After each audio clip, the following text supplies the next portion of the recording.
tadi untuk merapat kasusnya menempati slot yang paling depan dulu sebelum acara ini dimulai. Assalamualaikum warahmatullahi wabarakatuh. Innal hamdalillah nahmaduhu wa nasta'inuhu wa nastaghfiruh wa a'udzu billahi min shururi anfusina wa min sayyi'ati a'malina. May yahdihillahu fala mudilla lahu wa may yudlil fala hadiya lahu. Asyhadu an la ilaha illallah wahdahu la syarika lahu wa asyhadu anna Muhammadan abduhu wa rasuluhu la nabiyya ba'dahu. Puji syukur kehadirat Allah Subhanahu wa taala di mana kita di pagi hari ini bisa dipertemukan lagi dalam acara rutin IKD. Kita dipertemukan dalam kondisi sehat walafiat. Salawat dan salam tak lupa kita haturkan kepada Nabi besar Muhammad SAW sebagai tauladan kita. Dengan risalah beliaulah kita bisa mengenal agama Islam ini, bisa mempelajari Islam ini, dan semoga kita bisa mendapatkan syafaat beliau di yaumil akhir nanti. Sebelum kita mulai, saya bacakan dulu acara kajian di pagi hari ini. Yang pertama pembukaan, dilanjutkan dengan tilawah, kemudian taujih yang akan disampaikan oleh Ustaz Imam Zakir LC.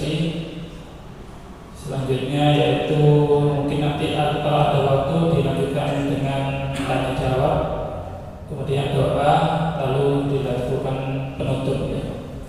Terima kasih kami sampaikan juga kepada yang LMI yang selama ini mensupport kegiatan IKD di kajian IKD, kemudian juga takmir Masjid Baitur Rahman ini ya, yang Hidayatul Rahman yang selalu mencoba juga mendirikan tempat untuk kajian rutin ini. Mari kita buka acara kajian di pagi hari ini dengan bacaan basmalah bersama-sama. Bismillahirrahmanirrahim. Kemudian dilanjutkan dengan tilawah yang akan dibacakan oleh Ananda Husain. Waktu dan tempat kami persilahkan.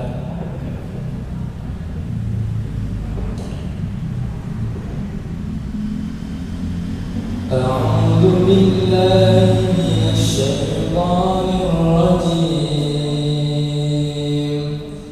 Bismillahirrahmanirrahim. Tabarakalladzi biyadihil mulku wa huwa 'ala kulli syai'in qadir. Alladzi khalaqal mauta wal hayata liyabluwakum ayyukum ahsanu 'amala wa huwal 'azizul ghafur. Alladzi khalaqa sab'a samawati tibaqa ma tara fi khalqir rahmani min tafawut farji'il basara hal tara min futur thumma irji'il basara karratayn yanqalib ilaykal basaru khasi'an wa huwa hasir. Wa laqad zayyana as-samaa'a ad-dunya bimasabiha wa ja'alnaha rujuman lisyayatin wa a'tadna lahum 'adabas sa'ir. وَلِلَّذِينَ كَفَرُوا بِرَبِّهِمْ عَذَابُ جَهَنَّمَ وَبِئْسَ الْمَصِيرُ. إِذَا أُلْقُوا فِيهَا سَمِعُوا لَهَا شَهِيقًا وَهِيَ تَفُورُ تَكَادُ تَمَيَّزُ مِنَ الْغَيْظِ كُلَّمَا أُلْقِيَ فِيهَا فَوْجٌ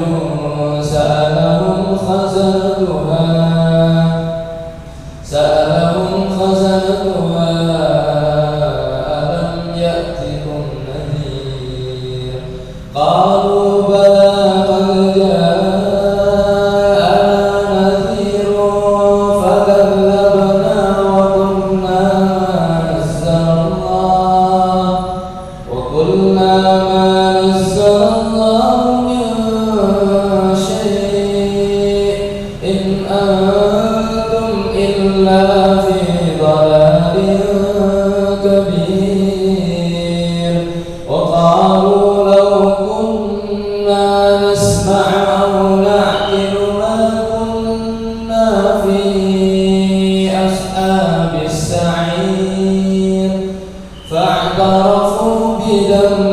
بهم فسحقا لأصحاب السعير إن الذين يخشون ربهم بالغيب لهم مغفرة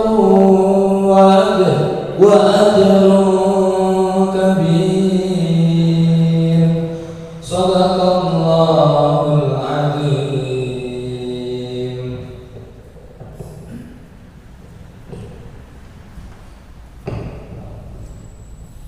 Jazakallah kepada Ananda Husain yang tadi sudah mendengar tilawah. Semoga kita yang mendengarkan juga mendapatkan pahala dari tilawah yang sudah diperkenalkan.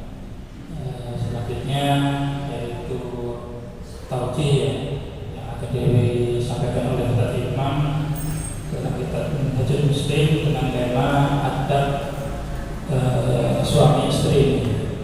Kepada Ustaz Imam kami persilakan.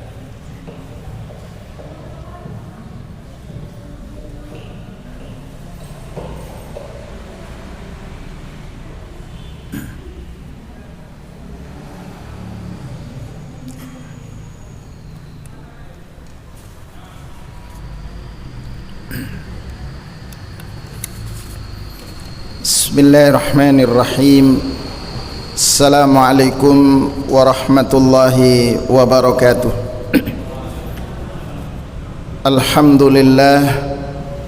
Alhamdulillahilladzi anzala sakinatan fi qulubil mu'minin liyazdadu imanan ma'a imanihim. Asyhadu an la ilaha illallah wahdahu la syarikalah wa asyhadu anna nabiyyana Muhammadan abduhu wa rasuluhu la nabiyya ba'dah. Allahumma inna nas'aluka ilman nafi'a wa rizqan tayyiba wa amalan mutaqabbala. Allahumma inna na'udzubika min ilmin la yanfa' wa min qalbin la yakhsha wa min nafsin la tashba' wa min du'ain la yusma'.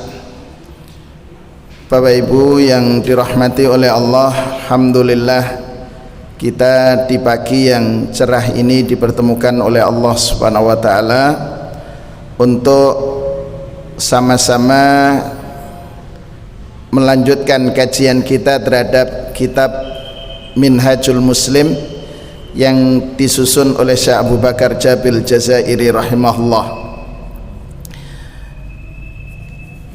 Bapak Ibu yang dirahmati oleh Allah, sebelum kita membahas al-adabu ma'az zaujain, adab etika interaksi suami istri, maka pada kesempatan berbahagia ini saya ingin mengajak sejenak kepada jamaah sekalian untuk kemudian sama-sama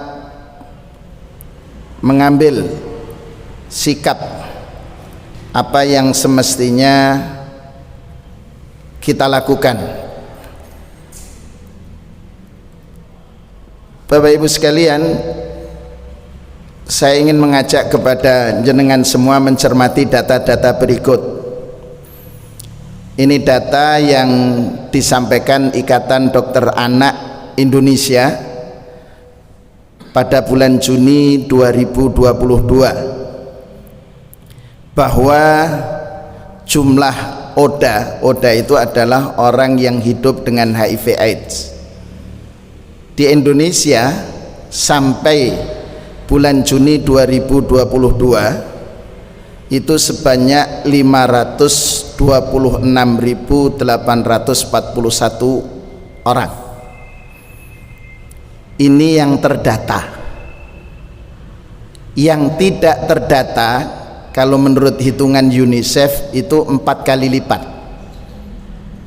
Jadi sudah lebih 2 juta penduduk Indonesia. Dan yang mengerikan, makanya kemudian tema nanti itu sangat cocok untuk anak-anak yang usia di bawah 12 tahun yang positif hidup dengan HIV itu sebanyak 12.553 anak. Ya. Jadi 12.553 anak.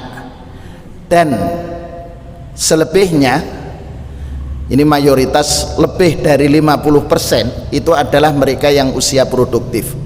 Usia produktif itu adalah dihitung usia 19 tahun sampai 49. Itu lebih dari 50%. Begitu. Ini data yang disampaikan oleh Pak Imran Pambudi dari Direktorat Pencegahan dan Pengendalian Penyakit Menular Kementerian Kesehatan RI. Mana saja provinsinya? Tertinggi DKI Jakarta dan Jawa Timur masuk 2 besar nasional. Padahal saya masuk tim penanggulangan HIV/AIDS yang dibentuk oleh UNICEF mulai 2003 sampai 2010 itu Jawa Timur masih di bawah 5 besar. Jadi setelah 2010 berarti menyodok dan posisi saat ini di 2 besar nasional, yaitu sebanyak 78.238. Padahal Jawa Timur dikenal dengan kota wilayah santri, berbasis santri. Ini data pertama. Yang kedua, ini data yang kami himpun sampai Oktober 2022. Jumlah kasus perceraian ini baru setahun saja nggih, Januari sampai Oktober. Yang November Desember belum saya masukkan.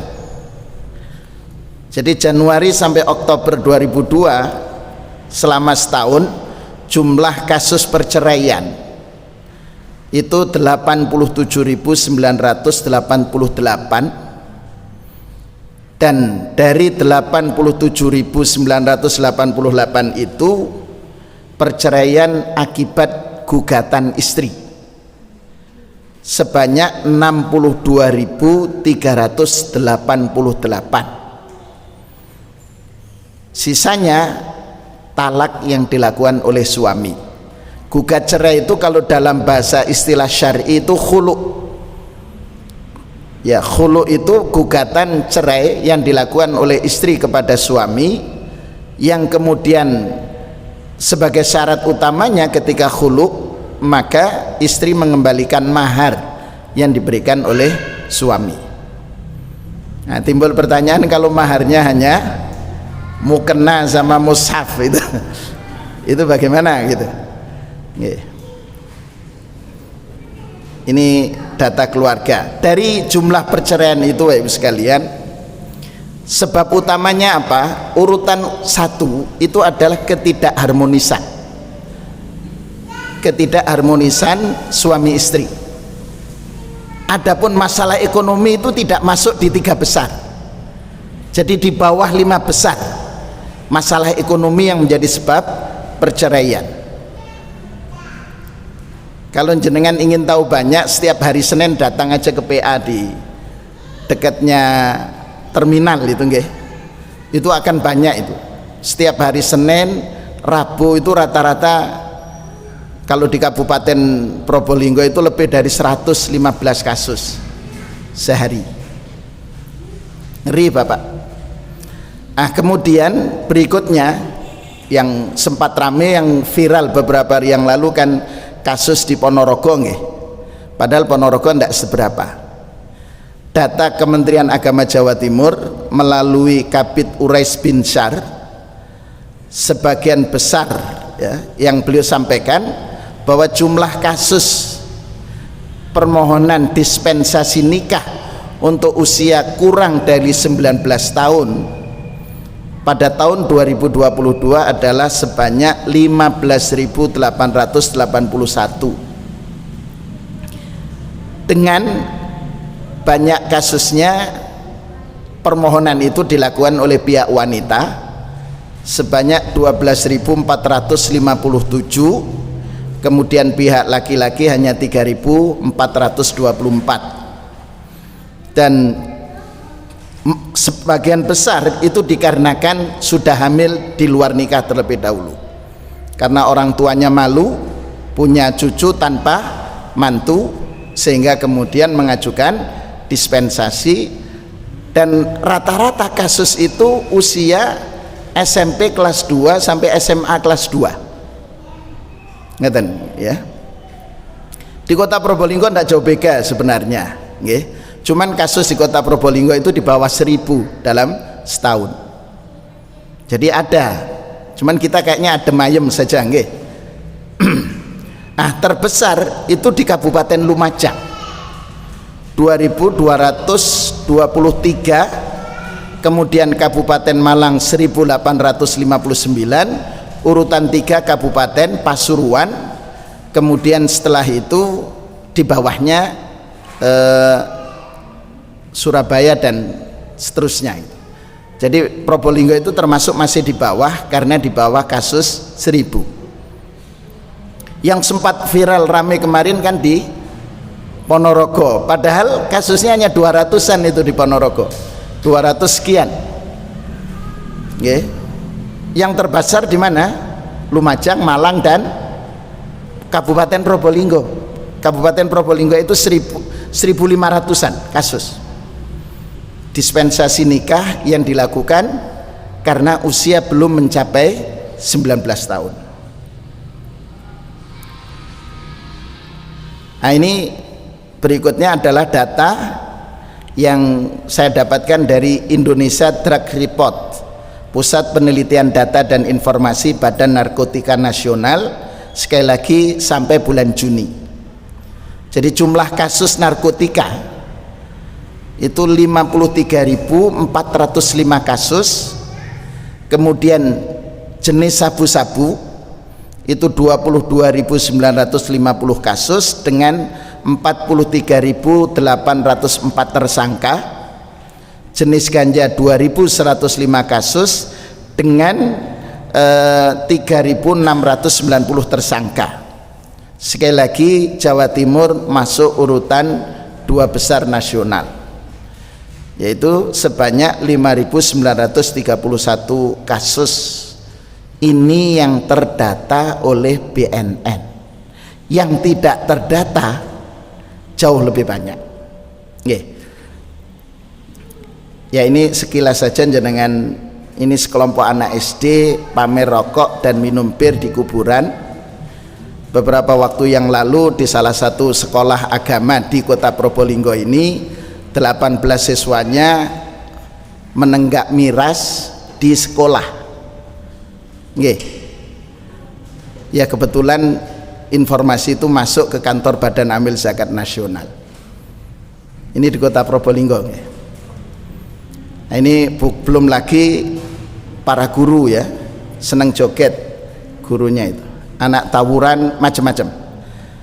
Nah, ini banyak SD dan SMP di Probolinggo jadi anak pang. Ini kota Probolinggo dan kabupaten.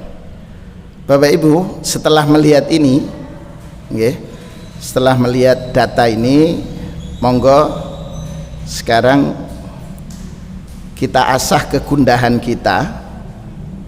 Kenapa itu semua terjadi? Ada banyak hal yang menjadi sebab. Sebentar ya.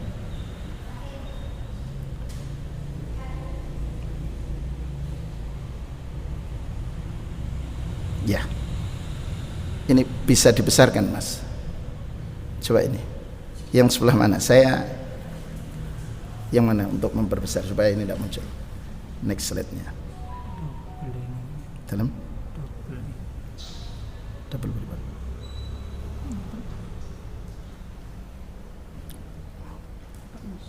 Tidak bisa. Tengah-tengah. Tidak bisa juga. Lalu muncul ini betul yang Sini. Sama kembali.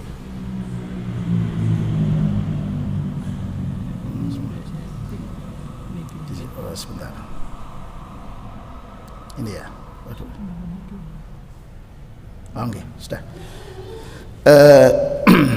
Bapak Ibu yang dirahmati oleh Allah, apa semua kegalauan-kegalauan itu atau kejadian-kejadian itu terjadi karena dalam yang di sini ya. Terus beribadah dalam di sini kayaknya ya. Oh iya, iya mungkin. Mana tuh? Sebentar kok ngeheng. Sebentar. Hang. Coba sebentar. Sebentar nggih.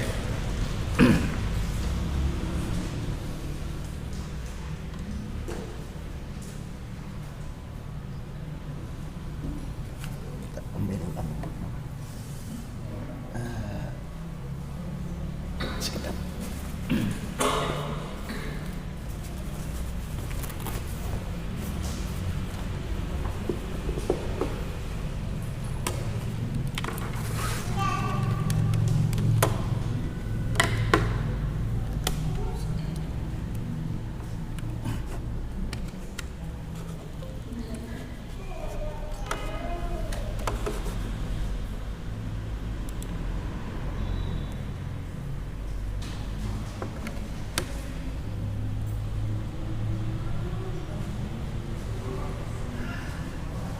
Ya, tak belum muncul.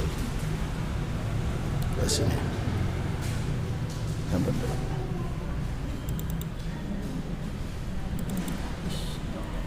Tolong.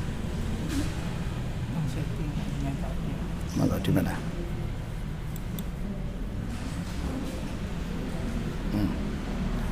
Di mana? Oh, situ. Ya sudah, enggak apa-apa. Oke, sama. Sudah, oke. Nggih. Kita lanjutkan. Bapak Ibu yang dirahmati oleh Allah, setelah kita melihat data yang tersampaikan dan tersajikan tadi, maka ada hal-hal yang perlu kemudian kita coba lakukan pentadaburan. Salah satu upaya apa yang disampaikan oleh Syekh Abu Bakar Jabil Jazairi rahimahullah dalam kitab beliau Minhajul Muslim. Kata beliau, al-muslimu ya'tarifu bil adabil mutabadilati bainaz zauji wa zaujatih. Jadi seorang muslim seharusnya mengenal, mengetahui etika timbal balik antara suami dan istri. Wa ya hukukun kulli minhuma ala sahibih, dan masing-masing punya hak dan kewajiban. Nah, sekarang sebagai dasar pijakan, karena tadi disampaikan banyaknya kasus perceraian itu sebabnya mayoritas karena tidak ada keharmonisan antara suami dan istri. Keharmonisan itu tidak terjadi karena visi belum terbentuk dalam rumah tangga itu. Jadi visi yang harus dibentuk seperti apa? Karena itu kita harus mencoba mencermati sesungguhnya ketika kita menikah atau kemudian kita melakukan evaluasi di saat kita sudah menjalani pernikahan ini, visi rumah tangga kita itu seperti apa? Yeah. Jadi visinya harus jelas, tidak sekedar ya mengalir saja. Karena ngapunten rata-rata, mohon maaf ya, rata-rata ketika kita dulu menikah itu masing-masing belum mempersiapkan diri bagaimana menjadi suami yang terbaik. Yang kedua, bagaimana mempersiapkan menjadi istri yang terbaik. Itu menurut saya begitu. Jadi masing-masing kita belum punya panduan yang pas, sehingga proses perjalanan rumah tangga kita mengalir begitu saja tanpa diikat sebuah visi yang jelas. Dan visi yang jelas itu harus didukung dengan misi. Jadi karenanya Syekh Abu Bakar Jabil Jazairi rahimahullah mencoba memberikan panduan kepada kita bagaimana sesungguhnya etika berinteraksi antar suami istri itu. Kenapa Allah Subhanahu wa taala berfirman dalam surat Al-Baqarah, walahunna mithlul ladzi alaihinna bil ma'ruf walirrijali alaihinna darajah wallahu azizun hakim. Walahunna, dan teruntuk para wanita istri, alladzi alaihinna bil ma'ruf, mendapatkan hak diperlakukan dengan perlakuan yang baik. Walirrijali alaihinna darajah, begitu juga bagi laki-laki yang menjadi kewajiban para wanita untuk kemudian mentaatinya. Makanya di sana ada hak dan kewajiban. Karena itu kata muallif rahimahullah Syekh Abu Bakar Jabil Jazairi, fahadhil ayatul karimatu qad athbatat likullim minaz zawjaini huquqan ala sahibihi wa khassatir rajula bimazidi darajatil li'tibaratin khassah. Ayat ini Bapak Ibu sekalian, kata Syekh Abu Bakar Jabil Jazairi, telah menetapkan kepada masing-masing pasangan ada hak dan kewajiban, dan disebutkan secara khusus untuk para lelaki, para suami ada tingkatan tertentu, dan itu karena kejadian-kejadian khusus.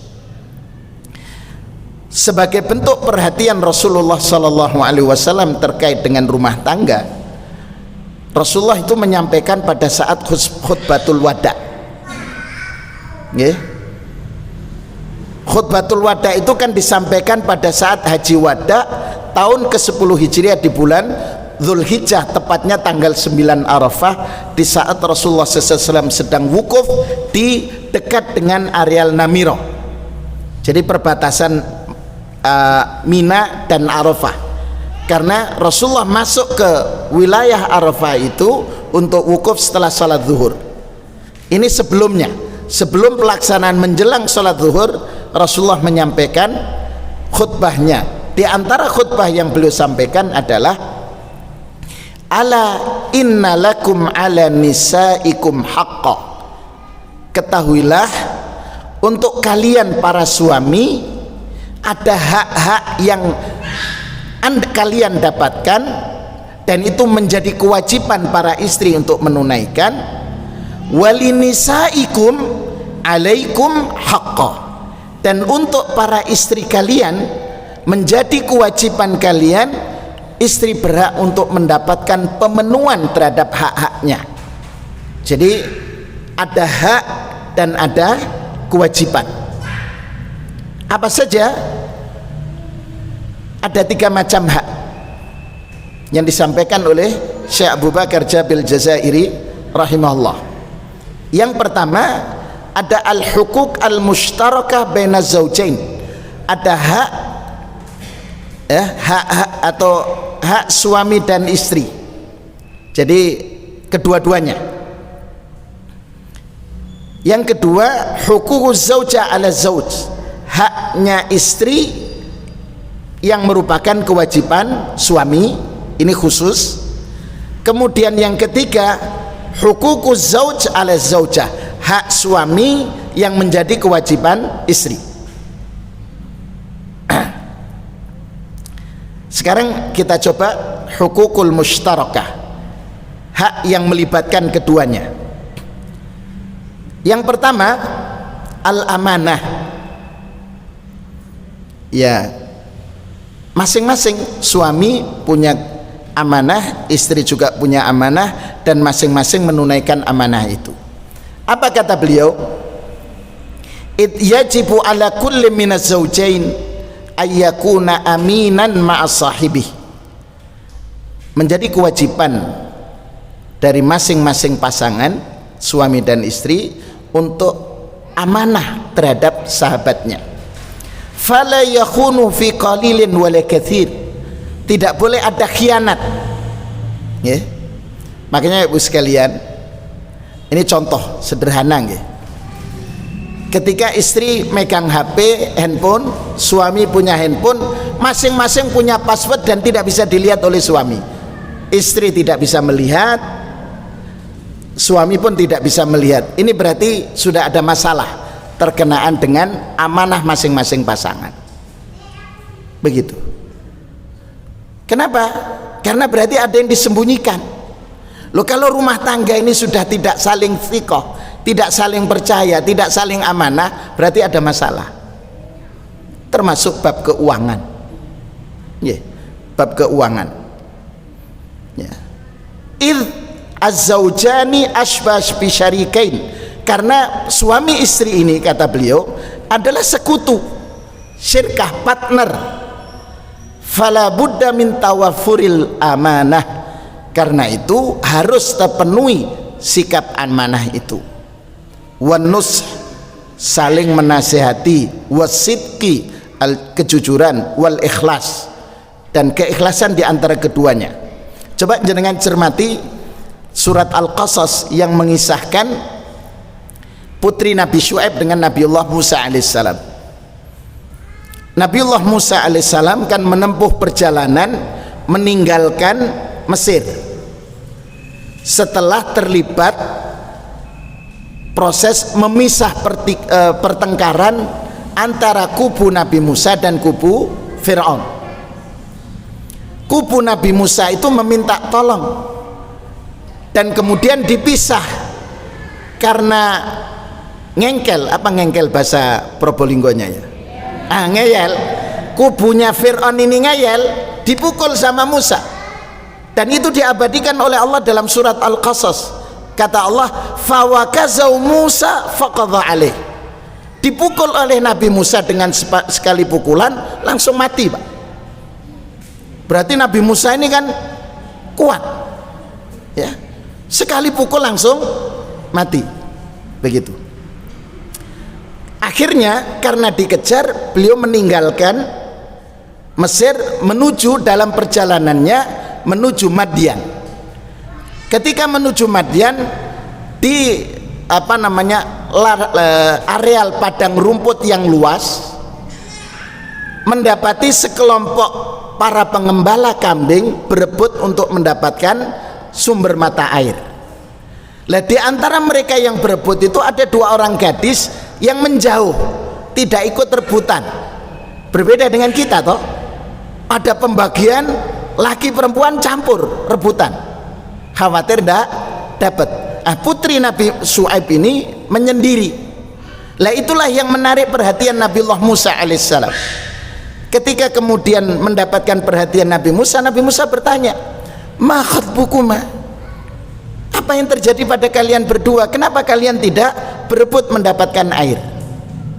Dia mengatakan, kami tidak akan mengambil air itu untuk gembalaan kami hatta yusdirar ri'a, sehingga para pengembala laki-laki itu meninggalkan sumber mata air itu.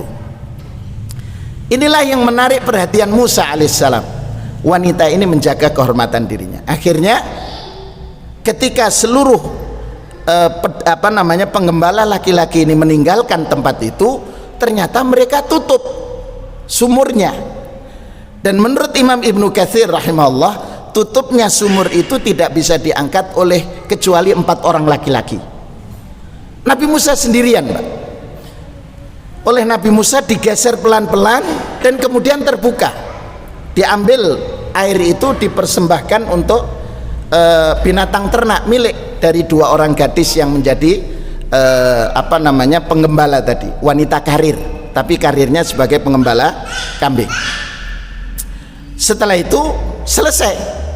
Lah, ketika selesai, coba jenengan lihat bagaimana amanah yang dimiliki oleh Nabiullah Musa kejujurannya dan keikhlasannya. Jadi setelah selesai membantu, Nabi Musa itu tidak sempat minta nomor kontak handphonenya, nggih, tidak pernah tanya akun Instagramnya, Twitternya nggih mboten, Facebooknya juga enggak, gitu kan? Meskipun sudah tahu gitu. Artinya alamatnya itu jalannya Jalan Cinta, RW-nya RT 3. Begitu nggih. Sudah. Apa yang dilakukan oleh Musa? Beliau langsung berada di bawah pohon berdoa kepada Allah. Bertawasul kepada Allah karena telah membantu tadi untuk diberikan jalan keluar. Kedua putri ini kan kemudian kembali ke rumahnya. Ketika kembali ke rumahnya, beliau menyampaikan kepada ayahnya dengan menyatakan begini, wa qalat ihdahuma ya abati istajirhu inna khaira man istajarta al-qawiyul amin. Wahai ayah, ini salah satu di antara dua putrinya nampaknya kesemsem dengan Nabiullah Musa alaihissalam dengan kekuatan fisiknya. Yang kedua karena amanahnya tadi, ya, dan ikhlasnya, jadi tidak minta bantuan, minta mendapatkan balasan. Dia mengatakan, wahai ayah, kalau engkau memang berkenan menjadikan ajir itu pada bahasa kita pembantu, pelayan, tapi sesungguhnya P-nya itu diganti M. Jadi kalau engkau ingin menjadikan menantu begitu, inna khaira man istajarta, sebaik-baik orang yang engkau jadikan menantu al-qawiyul amin. Coba, kuat dan amanah begitu. Jadi Ibu sekalian, amanah ini menjadi sesuatu kewajiban atau adab yang harus kita penuhi masing-masing. Jadi tidak perlu lagi ada yang dirahasiakan antara suami dan istri. Tidak ada yang perlu dirahasiakan, Pak. Makanya tadi saya memberikan catatan, ketika seorang suami punya handphone, ya, kemudian di password dan passwordnya tidak diketahui oleh istri, atau istri punya password tidak bisa diketahui oleh suami, ini indikasi berarti ada yang kurang dalam komunikasi rumah tangga ini, dari hak masing-masing tidak terpenuhi. Itu yang pertama.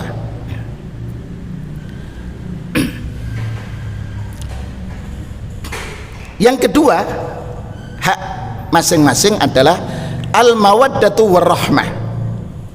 Padahal setiap pernikahan doa kita semoga menjadi keluarga samara, sakinah, mawaddah, warahmah.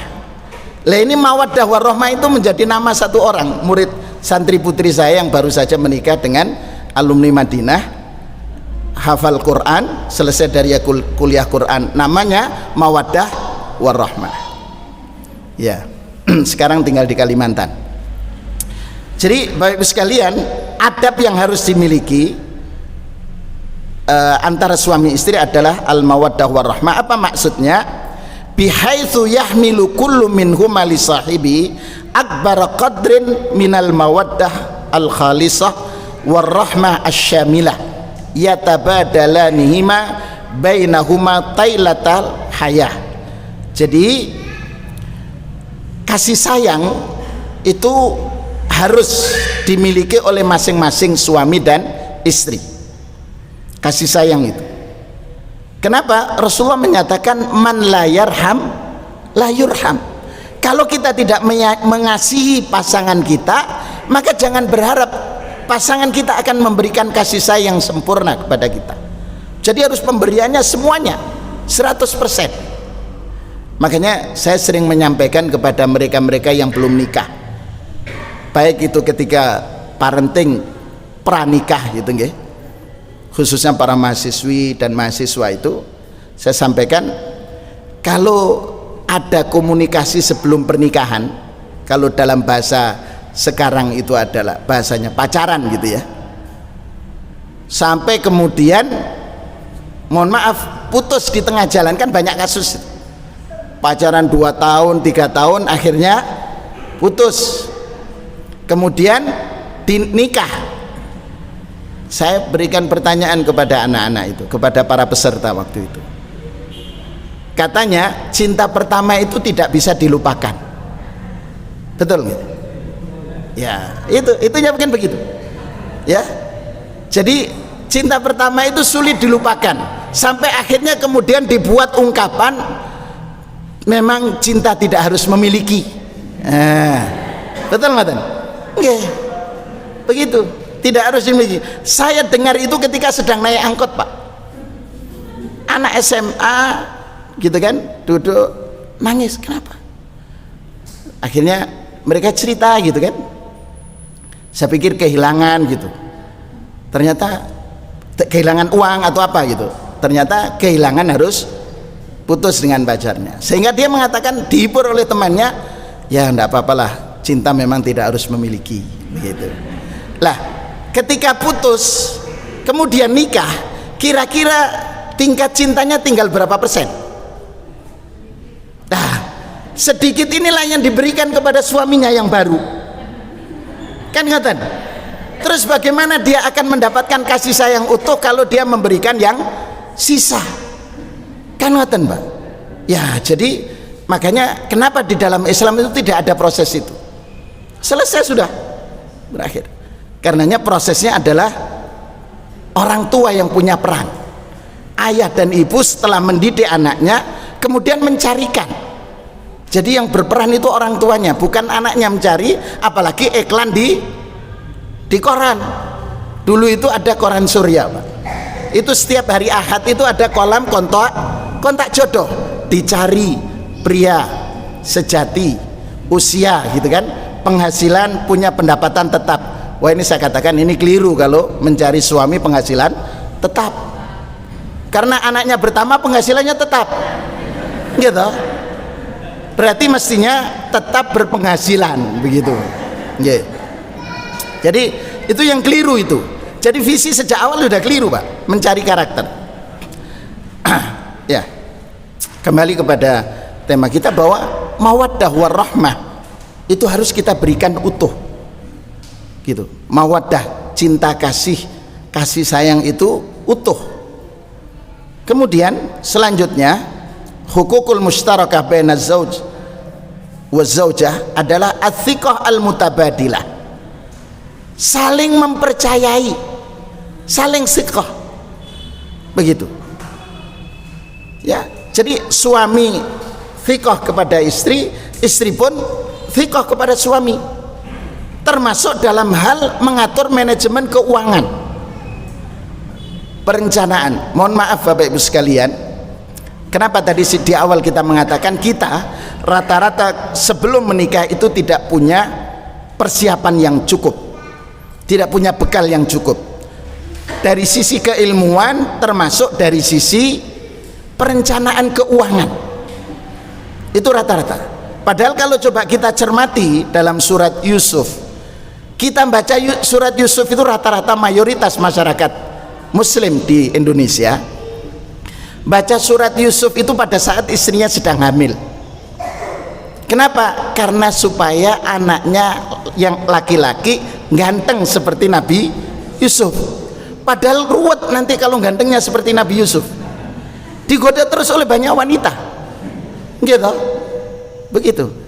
Nah, padahal di dalam surat Yusuf itu saya mentelaah satu ayat saja untuk menjadi bahan evaluasi kita bahwa kita harus menyadari bahwa kita memang memulai pernikahan rata-rata belum punya persiapan. Allah Subhanahu wa taala itu menuturkan satu ayat, tazra'una sab'a sinina da'aban fama hasadtum fadharuhu fi sumbulihi illa qalilan mimma ta'kulun. Satu ayat ini saya sempat diskusikan dengan pengelola Kutab Al-Fatih di Purwakarta. Kebetulan pada saat sama-sama menunaikan ibadah umroh dan kebetulan satu kamar. Saya katakan ayat ini adalah ayat istimewa. Kenapa? Mengatur bagaimana merencanakan finansial. Ya. Kata Allah, tazra'una sab'a sinin, kalian menanam selama 7 tahun. Da'aban, terus menerus, hasilnya bagus. Apa kata Allah? Fama hasadtum, setiap kalian panen, fadharuhu fi sumbulihi, biarkan tetap di tangkainya. Illa qalilan mimma ta'kulun, kecuali hanya sedikit saja yang kalian konsumsi. Berarti ayat ini kan meminta kita untuk merencanakan keuangan, merencanakan finansial untuk masa depan. Nah, bagaimana suatu saat nanti kalau mau belajar tentang perencanaan keuangan berprinsip syariah, ada waktunya sendiri. Ini sekarang kajian Ats-Thiqah Mutabadilah. Karena saya sampaikan materi itu, satu ayat itu di Universitas Islam Negeri Sayyid Rahmatullah di Tulungagung, itu saya dikasih waktu 1 jam 30 menit untuk presentasi itu. Di Unisma pun juga 1 jam 30 menit. Kalau di sini berarti ada waktu khusus tentang perencanaan keuangan. Oke.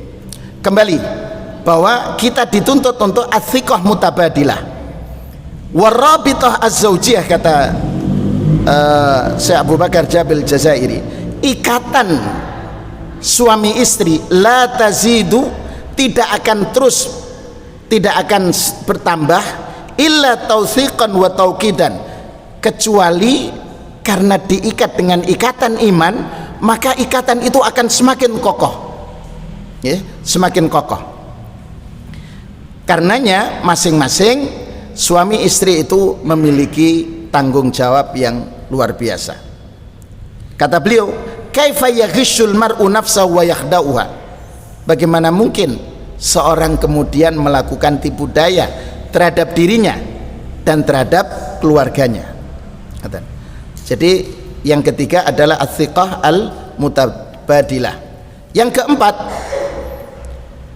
al-adabul amah min rifqin fil muamalah wa talaqati wajhin wa karami qaulin wa takdirin wa ihtiramin. Etika secara umum, lemah lembut dalam berinteraksi. Kemudian talaqatu wajhin, murah senyum. Karamin wa karami qaulin, tutur katanya baik. Wa takdirin wa ihtiramin, saling menghormati, saling menghargai. Ini etika yang harus ada dalam rumah tangga kita. Kenapa? Karena Allah perintahkan kita dalam firman-Nya, wa ashiruhunna bil ma'ruf, pergaulilah istri-istri kalian dengan cara yang baik. Kita ini Bapak Ibu sekalian seringnya lemah lembut itu kepada orang lain, kepada tamu. Ketika ada tamu, masya Allah, begitu ya. Giliran ketika di rumah semacam-macam. Suaminya datang pulang kerja, kemudian tanya, sudah siap makanannya, gitu kan, untuk makan malam. Ya ditelok iku ning meja iku. Nggih. Padahal ketika ada tamu, masya Allah, monggo Bapak silahkan dinikmati ala kadarnya, gitu kan, nggih, merendah. Tapi giliran kepada suaminya begitu, gitu. Suami ini contoh yang kedua. Dan ketika suami datang hujan-hujan, kehujanan, apalagi saat sekarang musim hujan, kemudian malam tiba-tiba lupa jas hujannya diletakkan di motornya masuk di ruang tamu. Karena rata-rata rumah kita itu kan tipe 45, tipe 54, ngeten nggih, gitu kan, tidak besar-besar banget gitu. Padahal mestinya kalau mau mencermati apa yang ditulis oleh Syekh Yusuf Qardawi rahimallahu rahmatan wasi'ah, beliau menulis buku tentang rumah tangga seorang muslim. Itu minimal rumah tangga muslim itu punya 5 kamar. Dong nggih? Kamar untuk ayah dan ibu, yaitu suami istri, kamar anak laki, kamar tamu, kamar anak perempuan, dan kamar khadimah. Itu 5. Itu mestinya. Rata-rata kita, ini Pak Irwan dengan teman-teman buka properti itu kan 90 luasnya.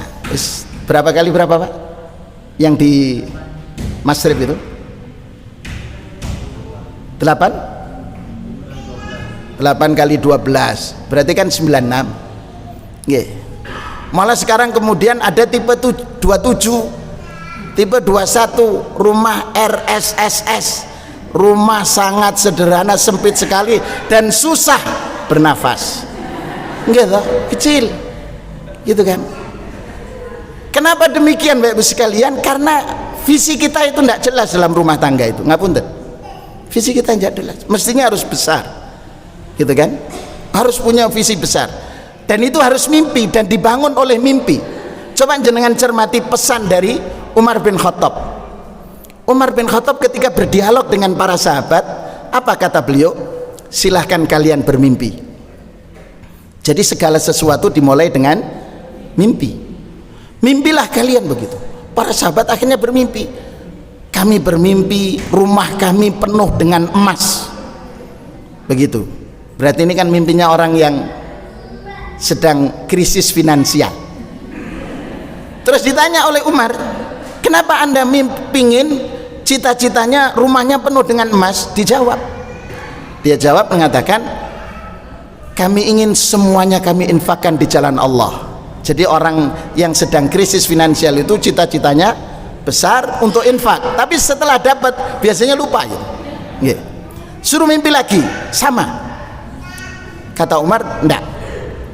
Kalau saya, mimpi saya adalah saya ingin di tengah-tengah umat ini lahir generasi seperti Abu Ubaidah Amir bin Jarrah. Jadi generasi-generasi yang hebat. Itu mimpi. Jadi memang segala sesuatu dimulai dari mimpi. Rasulullah SAW sebelum menjadi Rasul itu kan ar-ru'ya as-salihah, mimpi yang kemudian mimpinya terjadi. Begitu. Makanya memang harus dimulai dengan mimpi. Saya setelah melakukan telaah itu Bapak Ibu sekalian, ini buka rahasia, tapi tidak apa-apa jenengan mulai, karena saya sudah meraktekkan. Dulu pingin punya mobil sendiri, akhirnya kita download gambar mobil itu di Google, Ustadz Google kita download, kita letakkan di lemari baju. Dan kemudian kita tulis alhamdulillah. Jadi setiap kita membuka sudah tertulis alhamdulillah mobil ini sudah ada di garasi rumah. Padahal belum ada, Pak. Itu terus gitu. Ya. Selalu gitu. Setiap buka lemari, baik itu untuk ngambil baju atau ngambil sesuatu yang tersimpan di lemari, selalu dimulai alhamdulillah mobil sudah ada di garasi. Terus gitu. Qadar Allah, saya berangkat ke kantor ke Panjen waktu itu, direksi ganti mobil semua. Yang satu pakai kalau Terios itu kan miliknya Daihatsu ya, Toyota Rush. Yang satu R3 Sporty. Wah, saya tanya, ini baru semua? Iya. Terus teman-teman karyawan marketing, iya Ustaz, itu baru semua. Saya ngomong begini, ini direksi dapat, kemudian teman-teman marketing juga dapat. Lah saya pengawas mulai 2007 sampai sekarang belum punya kendaraan. Begitu saya ngomong gitu. Sudah Ustadz sekarang cari, begitu ya, silahkan bayar DP, nanti kami yang melunasi. Subhanallah. Saya pulang dari Kepanjen masih naik bis, saya WA jamaah umroh saya yang kebetulan dulu pernah ketemu mau jual mobilnya yang sekarang saya pakai. Saya tanya, oh enggak Ustaz, ini untuk siapa? Untuk saya. Ah sudah, saya kemudian istri transfer, saya datang, saya bawa, besoknya datang lagi ke Kepanjen, dilunasi sama Kepanjen. Nah, jadi di situ cara Allah Subhanahu Wa Taala memberikan gitu. Makanya memang segala sesuatu dari mimpi. Tapi kalau jenengan mulainya wis gak apa-apa, rumah kecil-kecilan yang penting duwe. Ah iya kecil terus, Pak. Iya kan? Begitu. Kenapa? Karena dalam hadis itu coba cermati, Kata Allah dalam hadits qudsinya, ana inda dhanni abdi bi, saya itu tergantung prasangka hamba kepadaku. Kalau prasangka kita kecil ya rezeki kita kecil, prasangka kita besar ya besar, begitu. Tapi setiap sesuatu dimulai dengan syukur, begitu kan. Coba jenengan cermati firman Allah dalam hadisnya, dalam ayat itu, wa may yashkur fa inna ma yashkuru li nafsi. Nah, silahkan jenengan praktek. Tapi kalau kita mintanya kepada Allahumma ya Rabb, anugerahkan kepada kami mobil cedul pun tidak apa-apa. Kata Allah, kamu tidak cocok cedul, yang cocok adalah bentor, begitu kan? Sama ketika kita minta, itu minta yang terbaik. Kata Rasulullah, was'alil firdausa fa innahu a'lal jannah, minta surga firdaus yang tertinggi, karena surga firdaus itu adalah surga yang tertinggi. Kalau toh kepreset itu jatuhnya di nomor 6, kepreset lagi nomor 5. Tapi coba kalau kemudian kita yang berdoa, ya Allah, sepertinya saya tidak layak untuk berada di surgamu, di emperan surga tidak apa-apa, kepreset Pak, gitu. Begitu. Jadi kembali ya, bukan terkait dengan mimpi tadi ya, semua harus dimulai dengan usaha, husnudzan kepada Allah. Dan kemudian saling menghormati. Mohon maaf para bapak itu pelit penghormatan rata-rata. Istri sudah masak dengan masakan yang enak, itu gimana, enak, alhamdulillah, sudah gitu aja, datar gitu kan. Coba, alhamdulillah hari ini kita dimasakkan masakan yang istimewa, mudah-mudahan pekan depan masak lagi minimal seperti ini rasanya, begitu. Itu istri masya Allah sudah, kata orang Madura, akopeng, itu kan, senang karena merasa dihargai, begitu. Padahal kita itu sering dihargai, pulang bapaknya capek lelah, malam dia harus berangkat, pulang sore, coba gitu kan. Itu menghormati kita di hadapan anak-anak. Lah kita terkadang tidak memberikan hormat, ihtiram, menghargai karya-karya istri. Nah, disitulah Pak al-adab al-amah fi rifqil muamalah, itu di situ ya. Kemudian berikutnya, kalau tadi hak yang sifatnya umum, sekarang haknya istri yang menjadi kewajiban para suami. Yajibu ala zawji iza'a zawjatihi al-qiyamu bil adabit tali, menjadi kewajiban para suami terhadap istrinya untuk melakukan adab etika seperti berikut ini. Yang pertama, ayu ashiraha bil ma'ruf, jadi memperlakukan istri dengan perlakuan yang baik. Apa penjelasannya? Fayud'imuha idza ta'im, memberi makan ke istri ketika beliau makan. Wa yaksuha idza iktasa, memberikan pakaian ketika membeli pakaian. Wa yu'addibuha, ini mendidiknya, idza khafa nusuzaha, kalau dikhawatirkan ada tindakan yang tidak tepat dilakukan oleh istri kepada suami, itu perlu dididik, perlu diarahkan, perlu dibimbing, begitu. Yang sering, mohon maaf, para ayah yang sering kerja di luar, kerja di luar, itu kan biasanya ada yang dikasih bekal sejak dari rumah, ada yang sudah ada jatah makan. Nah, ketika makan di luar, apalagi bersama dengan teman kerjanya, rekan kerja, kan umpamanya temennya makan kikil, nasi kikil, kan tidak mungkin beliau cuman makan plus lauknya ikan asin. Wah, ini staf saya aja makan pakai kikil, masa saya pakai ikan asin, gitu kan. Akhirnya minimal sama, padahal di rumah makannya apa?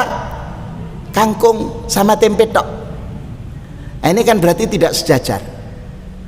Nah, perintah Rasul ashiruhunna bil ma'ruf itu ya begitu. Jadi kalau kita makan kikil di rumah pun diusahakan dibawain kikil, begitu.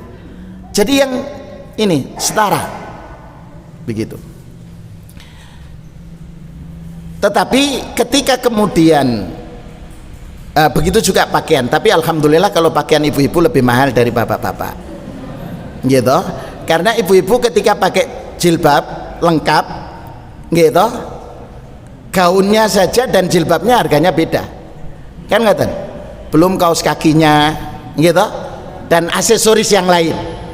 Nah, bapak-bapak paling baju koko 150 cukup, gitu. Kalau ibu-ibu tidak cukup 150, 250 aja tidak cukup, Pak. Kadang bisa sampai 500. Coba kalau tidak percaya sekali waktu bapak kemayang gitu, gitu kan, lihat, oh berapa harganya, gitu. Ya. Kemudian, tetapi ingat, ketika kemudian mengajarkan, mendidik, mohon maaf, pasangan kita, istri kita itu kan Allah ciptakan min dila, tulang rusuk, ya, bengkok. Jadi kalau dikasari dengan keras ya akan patah, dibiarkan akan tetap bengkok. Karena itu memilih waktu yang tepat untuk menasihati. Jadi menasihati istri itu memilih waktu yang tepat, kapan harus menasihati. Kemudian yang juga harus kita perhatikan, karena istri kita itu diciptakan dari tulang rusuk, maka jangan dijadikan istri kita itu menjadi tulang punggung. Nggih, mafhum nggih? Jadi istri kita itu Allah ciptakan dari tulang rusuk, maka jangan dijadikan istri menjadi tulang punggung. Nah ini yang repot, gitu kan? Jadi istrinya kerja maksimal. Coba jangan cermati, saya tadi berangkat melewati perusahaan, ya. Itu banyak para suami menjadi ternak, teri. Jadi suami hanya mengantar anak, mengantar istri. Setelah itu online terus, handphonean terus. Ini suami yang tidak diharapkan oleh Allah Subhanahu wa taala seperti ini. Jadi tetap harus bertanggung jawab. Karena itu ada kewajiban menasihati, mengingatkan. Dan sarana yang paling mudah, ajak istri hadir dalam majelis ilmu, selesai. Jadi biar orang lain yang menasihati, begitu Pak. Ya, yang repot ilmu istrinya tidak diizinkan dalam majelis ilmu, suaminya juga tidak sering hadir dalam majelis ilmu. Apa yang kita berikan? Nonton, ya. Ini banyak sudah hadis-hadisnya, dasarnya. Saya lanjut aja. Yang kedua, ini kewajiban kita para bapak, para suami. Ayyu'allimaha ad-daruriyya min umuri diniha in kanat la ta'lamu dzalika. Kewajiban kita adalah mengajarkan, mengilmui istri-istri kita dengan ilmu-ilmu berkenaan dengan agama. Jadi ada kewajiban kita. Kalau tidak kita mengajarkan, ayyadzanalaha an tahdhura majalisil ilm, kita mengizinkan istri kita hadir dalam majelis ilmu litata'allamu dzalik, untuk belajar. Kenapa harus belajar? Id hajatuha li islahi diniha, kebutuhan untuk memperbaiki kualitas agamanya, mentazkiyah ruhiyahnya, itu tidaklah lebih kecil kebutuhannya untuk makan dan minum, ya. Jadi apa maksudnya? Kebutuhan makan dan minum kita penuhi, tetapi kebutuhan ruhiyah, ya, untuk melakukan perbaikan diri, memperbaiki kualitas dirinya di mata Allah, itu membutuhkan ilmu, ya. Iman dan ilmu. Dan iman dan ilmu itu tidak iman kita tidak akan bertambah kalau tidak bertambah pengetahuan kita. Makanya menjadi kewajiban bagi kita untuk memberikan kesempatan, peluang untuk menambah ilmu. Oke. Saya ambil contoh bagaimana generasi terdahulu untuk mengilmui istrinya, yang dilakukan oleh generasi para salafus saleh, para sahabat ridwanullahi alaihim ajmain. Jadi sampai-sampai para wanita, jenengan nanti ada satu buku yang ditulis oleh Dr. Ibrahim Al-Wad'an, itu dengan judul Khamsuna Mauqifan li Rasulillah sallallahu ma'an nisa. Ada 50 peristiwa ya yang dilakukan Rasulullah SAW bersama para wanita. Ternyata dalam sepekan Rasulullah mengkhususkan satu hari untuk majelis ilmu untuk para wanita, para istri-istri Rasulullah, para sahabat. Jadi para sahabiat itu minta dalam sepekan satu hari berinteraksi, bertanya tentang ilmu kepada Rasulullah SAW. Sehingga jenengan lihat kehidupan mereka dalam hal amal khairi, semangat berbuat baik itu luar biasa. Kita ambil contoh sederhana, ini sering saya ingatkan, saya sampaikan ketika firman Allah turun, lan tanalul birra hatta tunfiku mimma tuhibbun. Jadi Allah menyatakan dalam surat Al-An'am itu, kamu tidak akan menggapai surga kecuali menginfakkan yang paling dicintai. Lah di antara sahabat itu ketika mendengarkan ayat itu turun, salah satunya adalah Abu Talha. Abu Talha itu memiliki kebun kurma, dan di dalam kebun kurma itu ada sumur, yang sumurnya jernih, kemudian airnya segar, jadi azbun begitu. Dan Rasulullah SAW sering minum di situ. Setelah ayat itu turun, beliau langsung menemui Rasulullah SAW. Wahai Rasulullah SAW, posisi kebunnya itu kalau di Masjid Nabawi setelah payung kedua, Pak, di belakang. Ya, payung kedua ke belakang, tapi di dalam bangunan masjid, di bangun masjid. Karena sekarang Masjid Nabawi mengalami perluasan yang luar biasa. Sebelah sampingnya dekat Baqi Al-Gharqad itu dulu banyak gedung, ada Hotel Al-Ansor dan lainnya, itu semua sudah dirobohkan dan sedang proses perluasan masjid. Kemudian sebelah kanan pintu Babus Salam itu sudah dirobohkan dan sudah dipakai untuk sholat. Kenapa? Karena jamaah umroh saat ini itu melebihi dari jumlah jamaah haji. Jadi kalau jenengan sholat Jumat, pelaksanaan seperti yang kemarin saya alami, karena sudah merasa kebiasaan gitu nggih. Sholat Jumatnya jam 12.20 itu baru khatib akan naik mimbar. Lah, saya keluar dari hotel kami dekat, kurang lebih 50 meter dari masjid, itu jam 11:30. Ternyata halaman masjid sudah ditutup, jadi kita sholat di perluasan, sudah disiapkan karpet begitu. Itu baru Masjid Nabawi. Masjid Haram Makki pun juga demikian, karena target kalau selesai perluasan Masjid Nabawi, sekali sholat itu bisa menampung 3 juta jamaah. Itu cita-cita besarnya. Jadi kembali kepada hadis tadi, Abu Talha itu di situ kebun kurmanya, dan hasil kurmanya bagus, sumber mata airnya bagus. Setelah ayat itu turun, diserahkan kepada Rasul, wakaf bagi kaum muslimin. Lah istrinya itu kan tidak protes, loh lah kalau ini yang diwakafkan, diserahkan, kita nanti dapat apa, kan ngaten. Jadi sudah selesai urusan itu. Kenapa? Karena Abu Talha sudah memberikan taklim kepada istrinya bahwa ketika kita menyerahkan untuk Allah, pasti Allah akan memberikan yang terbaik.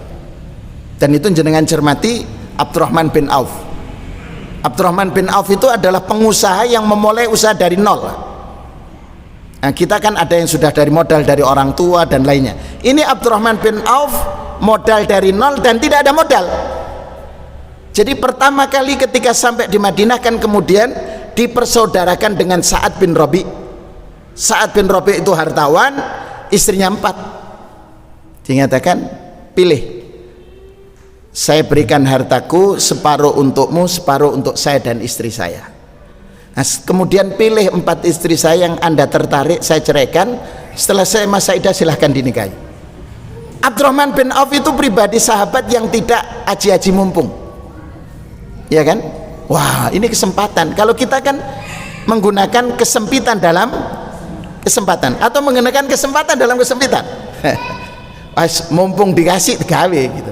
Ini buatan Abdurrahman bin Auf.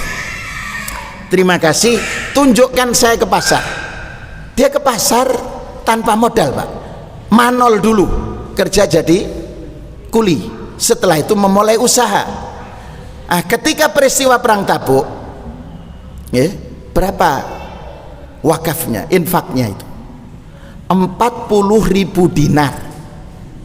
1 dinar anggaplah 4 juta. 4 juta dikalikan 40.000, ketemu 1,6 miliar. Itu sekali infak, Pak. Istrinya kan tidak tanya, loh kok infak akeh temen, kan betul? Kenapa tidak tanya itu? Karena sudah selesai taklim urusan ini, sudah selesai. Karena itu perlu kita memberikan pemahaman yang lebih kepada keluarga kita. Yang ketiga, ini hak istri yang menjadi kewajiban suami, ayyulzimah bita'alimil Islam wa adabi, memastikan bahwa istri dan anak-anaknya berkomitmen dengan nilai-nilai Islam. Jadi para ayah punya kewajiban memastikan anak-anaknya berkomitmen dengan nilai-nilai Islam. Bagaimana ketika sedang bepergian, bagaimana ketika hendak keluar dari rumah, itu terus menjadi perhatian para ayah, dan itu kewajiban. Jangan sampai kemudian istrinya waliyadzubillah tabarruj begitu, dandanannya melebihi begitu. Itu yang tidak diizinkan, termasuk interaksi dengan lawan jenis. Yeah. Ini terkait dengan dalil-dalilnya saya tidak bahas. Ya, ini cukup. Ini Pak, alla yufsi sirroha, tidak boleh membuka atau membongkar aibnya. Nggih. Wa alla yadhkura aiban fiha, tidak boleh juga menyebutkan. Kenapa? Huwal amin alaiha, karena suami itu punya kewajiban bersikap amanah. Jadi tidak boleh diceritakan. Kita kan ngeri saat ini dengan era media sosial. Anak membuka aib orang tuanya, gitu. Semua dibuka. Yang tokoh agama dan lainnya dibuka. Seakan-akan tidak ada sisi baiknya. Begitu juga sebaliknya. Dan makanya saya sempat berpikir, ini tapi pikiran saya, para kamerawan, reporter, ya, edit, yang bagian editor mengedit itu untuk acara check and recheck, kemudian silet, terus gosip, terus apa lagi? Apa jenis lagi? Yang di entertainment itu, infotainment itu, apa lagi nggih? Check and recheck, gosip, setajam silet, kemudian ada apa lagi? Itu saya berpikir, kenapa? Saya kalau berpikir gini Pak, ini kan masing-masing, ini suami istri udah lama nikah, 3 tahun 4 tahun, setelah kemudian pisah, kemudian di blow up, istri cerita suaminya, si suami menceritakan, sudah terbongkar semua aibnya. Lah itu padahal tidak diizinkan oleh Allah. Coba jenengan cermati, kenapa Rasulullah mengingatkan begini, inna min syarrin nas indallahi manzilatan yaumal qiyamah, sesungguhnya seburuk-buruk manusia kedudukannya nanti pada hari kiamat adalah ar-rajulu yufdi ila imraatih, seorang suami hidup bersama dengan istrinya, ya hubungan suami istri dan lainnya, wa tufdi ilaihi. Kemudian jadi sama-sama ketika suami istri berhubungan suami istri itu kan semuanya terbuka. Setelah itu tsumma yansyuru sirraha, kemudian dia buka aibnya. Itu suami itu paling buruk kedudukannya di hari kiamat. Begitu juga kalau dilakukan oleh seorang istri. Jadi artinya kalau toh kemudian harus berpisah antara suami istri karena tidak ada kecocokan, sudah diupayakan damai tidak mungkin, maka masing-masing menjaga rahasia itu. Bahasa Al-Quran, wa kaifa tufdi, bagaimana kalian membuka, wa qad afdha ba'dukum ba'dha, kalian sudah melakukan itu. Jadi ini yang harusin, jangan sampai membuka aib. Makanya tadi amanah gitu ya, saling amanah itu harus dijaga. Bapak Ibu sekalian, semakin bertambah usia pernikahan kita, itu karakter dasar kita ketahuan gitu. Kalau masa-masa di bulan pertama, bulan kedua pernikahan, semua happy-happy saja gitu, sudah. Tapi setelah punya anak satu, punya anak dua, suaminya mohon maaf tidurnya ngorok dan ngoroknya banter gitu kan, istrinya ngerekam.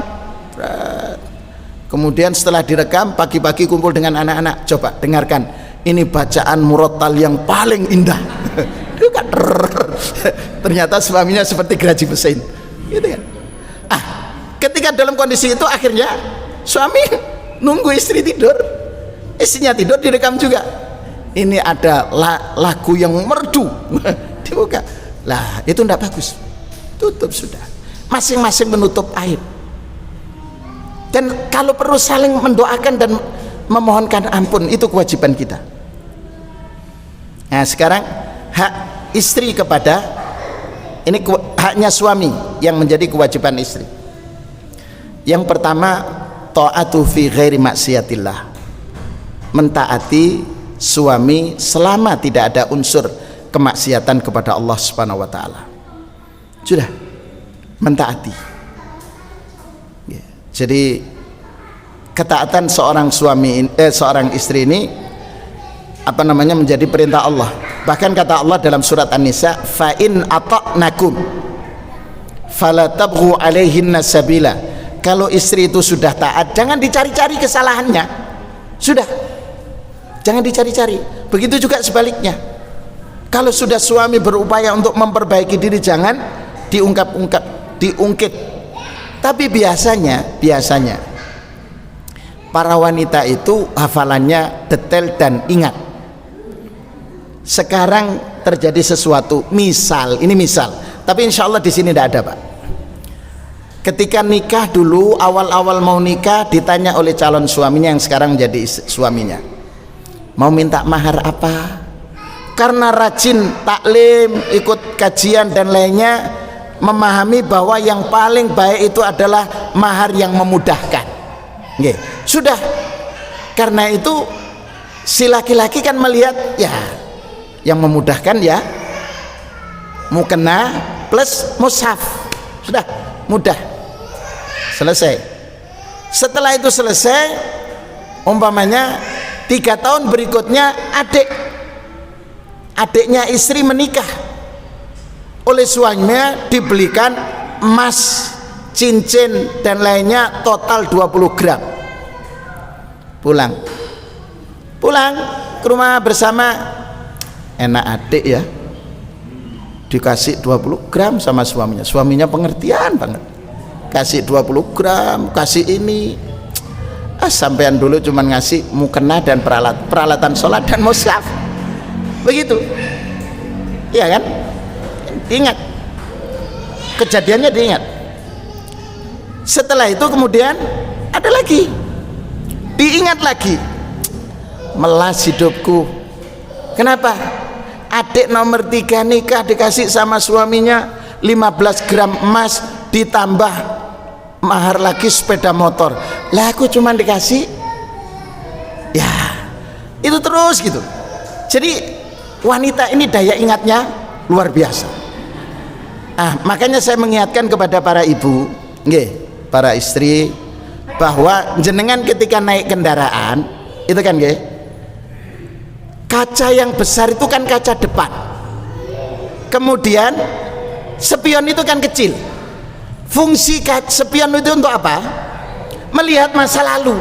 Jadi masa lalu itu sedikit saja yang dilihat, masa depan. Sekarang itu terbalik, masa lalu terus diingat-ingat berulang-ulang. 10 tahun yang akan datang diingat lagi kejadian. Mestinya ditutup begitu ketika komitmen untuk semuanya memperbaiki diri. Jadi mentaati dalam kebaikan. Yang kedua, siyanatu irdi zaujah az-zauj wal muhafadha ala syarafiha wa riayati malihi wa waladihi. Menjaga kehormatan suami, menjaga kemuliaan suami, menjaga harta dan anaknya. Berarti memang al-ummu madrasatun, ibu itu madrasah, lembaga pendidikan. Lah menjadi problem kalau ibunya tidak sekolah, tidak meningkatkan kafaah ilmiahnya, tidak meningkatkan pengetahuannya bagaimana mendidik anak, bagaimana akan melahirkan lulusan terbaik dari sekolahnya. Berarti di sini peran ibu harus menambah pengetahuan.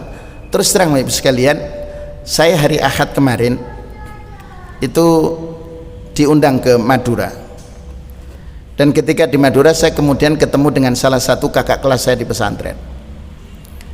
Usianya sudah 56.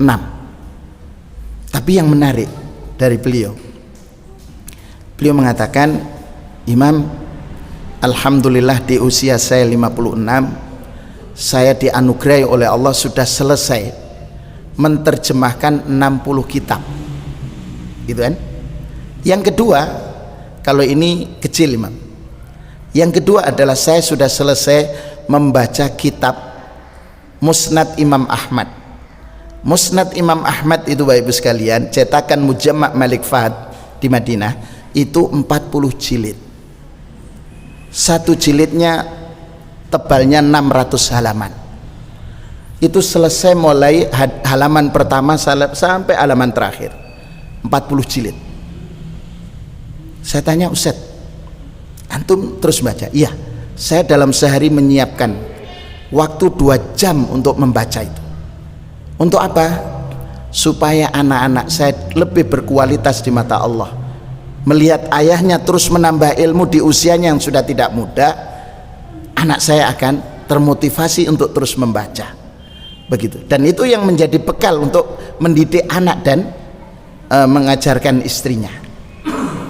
Nah, sekarang para ayah kita itu sibuk bekerja atau kerjanya sibuk, ya. Jadi kadang menyempatkan membaca buku itu tidak sempat-sempat, gitu nggih. Apalagi kemudian istri. Lah kalau istri kita mestinya harus ditingkatkan pengetahuannya, diberikan fasilitas untuk menggali, menambah pengetahuan. Kenapa? Karena istri adalah madrasah yang akan melahirkan. Makanya kenapa Umar bin Khattab, mohon maaf, itu sabar menghadapi istrinya. Istrinya itu kalau dalam bahasa Jawa lambe tipis, alias cerewet. Jadi sedikit salah komentarnya panjang, dan ketika komentar panjang Umar itu diam. Oh iya, Masya Allah, begitu aja. Kalau jenengan cermati, ketika ditanya kenapa beliau sabar menghadapi istrinya, alasannya karena dialah yang melahirkan anak saya, ada Abdullah bin Umar, melahirkan melahirkan Hafsah menjadi istri Rasulullah SAW, ada Abdullah bin Umar, jadi orang-orang hebat. Yang kedua, dialah yang memasakkan untuk anak dan istri, untuk anak dan saya. Dialah yang mencuci dan menyiapkan pakaian. Karena itu kata beliau, asbiru alaiha, saya sabar menghadapi ocehannya. Nah, jadi kita pun juga harus belajar menjadi pendengar yang baik. Karena ibu itu diberikan anugerah oleh Allah dalam sehari mampu memproduksi 25.000 kosakata. Alhamdulillah. Makanya kalau istri ngajar, alhamdulillah, karena ke rumah itu nanti sisa-sisa, Pak. Jadi sisa-sisa yang sudah produksi sudah dikeluarkan. Apalagi kalau suka menjadi narasumber sosialisasi, wah didorong saja, dia bertambah ilmunya. Yang kedua, pulang ke rumah sudah semakin minim kosakatanya, begitu. Yang ketiga, luzumu baiti zawjiha fala takhruju minhu illa bi idzni wa ridahu wa khafdi sautiha. Jadi berada di rumahnya, tidak keluar dari rumah kecuali atas izin suami dan atas keridhaan suami, kemudian menjaga suaranya, menjaga lisannya dari berbicara yang tidak tepat. Jadi ya, itu menjadi kewajiban istri dan itu hak suami. Makanya tadi sering, kalau kemudian istri sampai berkata-kata yang mohon maaf nada tinggi, kemudian kasar begitu ya, itu coba jenengan evaluasi. Ada beberapa kemungkinan yang pertama, dia sudah capek dengan urusan rumah tangga, karena memang kalau sudah capek itu kemampuan mengontrol emosi itu semakin berkurang. Yang kedua, bisa jadi sedang mengalami tanggal tua, gitu ya, tanggal tua, tabungan persiapan untuk kebutuhan rumah tangga semakin menipis. Itu biasanya harus mengatur, sehingga tuntutan mengatur kepenuhan untuk memenuhi gizi dan lainnya itu menjadi pendorong untuk tidak mampu mengatasi, menahan emosinya. Yang ketiga, biasanya itu ketika menjelang masa-masa haid. Nah, di masa-masa itulah, jadi makanya jenengan harus, para bapak harus siap itu.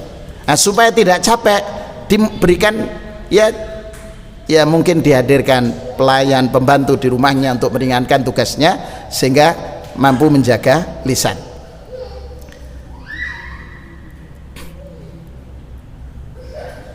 Sebelum akhir ini barangkali pesan Rasulullah SAW kepada kita, para ayah, para suami, i'dzinu lin nisa'i bil laili ilal masajid. Jadi mengizinkanlah kepada para istri kalau menginginkan untuk sholat di masjid, jangan dicegah. Ini hadis ini kan pertama ditujukan kepada Umar. Umar itu adalah tipe laki-laki yang pencemburu berat. Memang istrinya enggak cantik ya, istrinya Umar cantik, jadi dia pencemburu. Jadi ketika kemudian istrinya mau ke masjid, dilarang oleh Umar, jangan, nggak usah ke masjid, sholat di rumah, dengan alasan sholat wanita di rumah itu lebih baik daripada, begitu disebutkan. Tapi kemudian Rasulullah menegur Umar, ya, la tamna'u ima Allahi masajid Allah. Jadi jangan kau halangi mereka untuk hadir ke masjid-masjid Allah. Wa idza sta'dzanat imra'atu ahadikum ilal masjid fala yamna'ha. Kalau meminta izin maka jangan dicegah. Ini barangkali Bapak Ibu sekalian yang kita bisa sampaikan pada kesempatan berbahagia ini. Subhanallah, sudah jam berapa ini? Sudah jam 8. Nggih. Ada waktu 1 jam setengah yang sudah saya sampaikan. Mudah-mudahan ada manfaatnya kajian untuk kita pada pagi ini. Terima kasih. Assalamualaikum warahmatullahi wabarakatuh. Kepada Ustaz Imam yang sudah menyampaikan tauhid tentang adab tentang suami istri, kepada bapak dan ibu, kalau ada yang mau ditanyakan kami persilakan, dari ibu dua, dari bapak-bapak dua. Ibu dulu mungkin bisa angkat tangannya.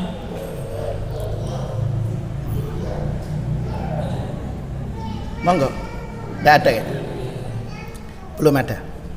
Atau bapak-bapak? Oke. Monggo, monggo Pak. Monggo. Assalamualaikum warahmatullahi wabarakatuh.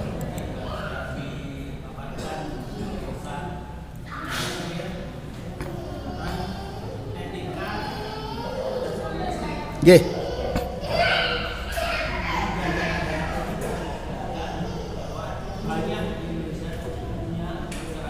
Nggih.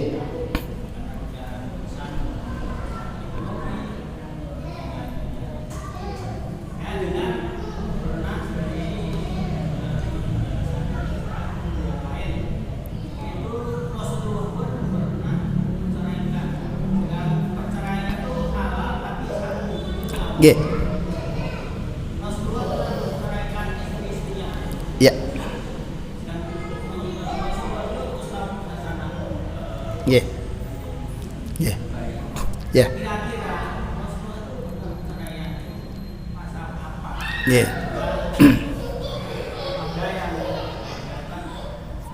Ya.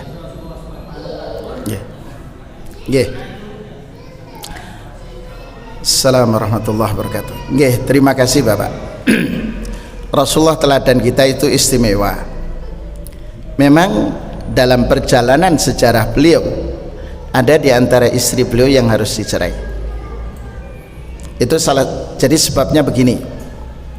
Jadi ketika Rasulullah hendak menikah, saya tidak sebutkan namanya aja,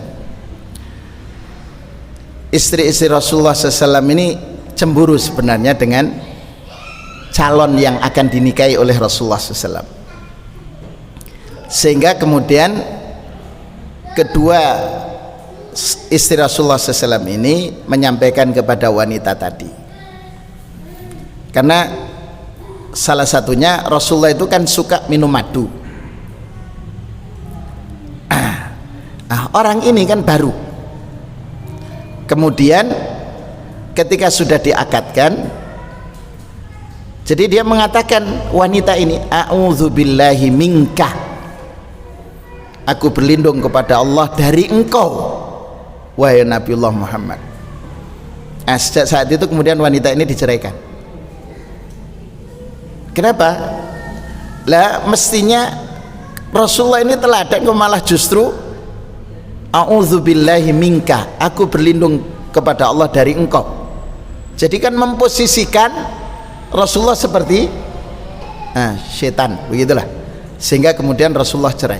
Tapi setelah itu kan kemudian wanita ini menyesal, gitu kan? Disitulah kemudian diberikan penjelasan oleh Rasulullah SAW. Tetapi tetap ya sudah diceraikan, begitu. Jadi itu kejadian untuk Rasulullah SAW. Dan ketika Rasulullah menceraikan, tapi tetap diperlakukan dengan muamalah hasanah, tetap diperlakukan dengan perlakuan yang baik sebagaimana mestinya. Seperti umpamanya ketika ada seorang wanita datang kepada Rasulullah ingin menghibahkan dirinya. Jadi ada seorang wanita mengatakan, ya Rasulullah, inni wahabtu nafsi ilaika, saya hibahkan diriku ini kepada engkau. Rasulullah SAW tidak tertarik, artinya tidak berkenan dengan wanita itu. Karena tidak berkenan, tiba-tiba ada sahabat ya datang, ya Rasulullah, intarghabu anha, karena engkau tidak berkenan dengan wanita itu, fazawwijniha, nikahkan aku dengannya. Nah, Rasulullah tanya, kalau begitu carilah sesuatu untuk engkau jadikan mahar. Pulang ke rumah Pak, pulang ke rumahnya tidak ada mahar, tidak ada sesuatu yang dijadikan mahar. Dia mengatakan, tidak ada wahai Rasul, kecuali bajuku ini. Terus Rasulullah tanya, loh kalau baju itu dipotong separuh, separuh untuk istrimu, separuh untuk, lah terus bagaimana bagian atas? Begitu kan? Rasulullah mengatakan, iltamis walau khataman min hadid, carilah cincin meskipun terbuat dari besi, jadi paku gitu nggih, dipoleh, dibuat sampai jadi cincin. Di rumahnya tidak dapat. Tapi kemudian Rasulullah tetap dengan menyatakan, wahal ma'aka minal Qur'an, kamu punya ayat Al-Quran yang kamu fahami dan kamu bisa amalkan? Iya. Karena itu kata Rasulullah, ajarkanlah istrimu dengan ini dan aku nikahkan engkau dengan itu. Jadi tidak membuat kecewa. Nah, ketika Rasulullah menikah dengan siapapun, itu pasti ada tujuan. Salah satu adalah memperluas wilayah dakwah. Itu yang dilakukan oleh Rasul Shallallahu Alaihi Wasallam.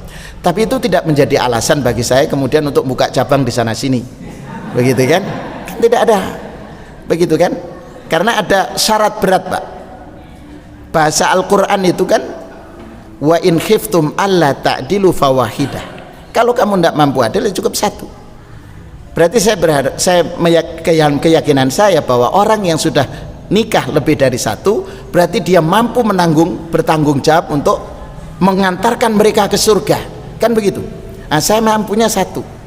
Nah, itu dulu, sudah gitu aja. Nggih. Jadi tidak ada alasan tadi menggunakan hadis Rasulullah untuk memperluas areal dakwah gitu. Nggih, begitu.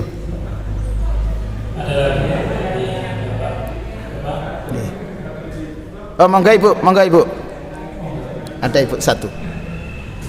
Nggih, monggo silahkan.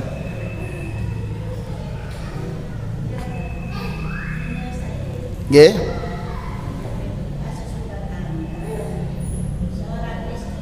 Nggih.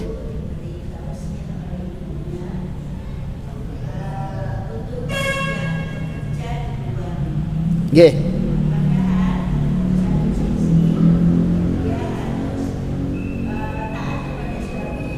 Iya. Nggih. Iya.